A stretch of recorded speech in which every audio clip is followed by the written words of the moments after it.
नमस्ते दोस्तों। क्या आपने कभी सोचा है कि जब हम सुबह सैर पर निकलते हैं या खिड़की खोलते हैं तो जो हवा हम अंदर ले रहे हैं वो असल में कितनी साफ है।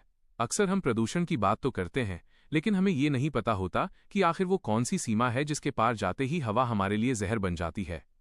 इसी को समझने के लिए भारत सरकार ने national ambient air quality standards बनाए हैं।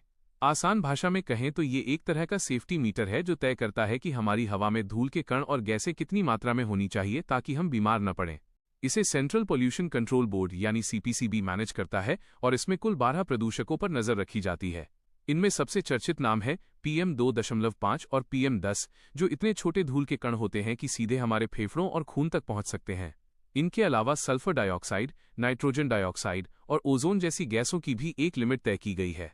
दिलचस्प बात यह है कि भारत के ये मानक दुनिया के बाकी देशों या WHO के मुकाबले थोड़े अलग हैं, क्योंकि हमारे यहाँ की धूल भरी मिट्टी और मौसम की स्थितियाँ काफ़ी अलग होती हैं। अब सवाल ये आता है कि क्या हम इन मानकों को पूरा कर पा रहे हैं। सच तो ये है कि हमारे कई शहर अब भी इन लिमिट से काफ़ी बाहर हैं।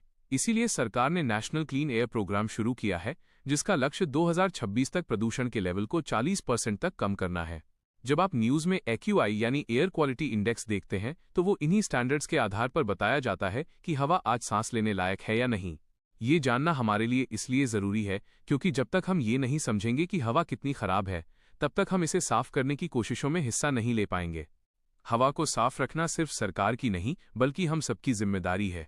उम्मीद है आज की ये जानकारी आपको काम की लगी होगी, और अब जब आप अगली बार प्रदूषण की रिपोर्ट देखेंगे तो आपको पता होगा कि इन नंबर्स का असल मतलब क्या है।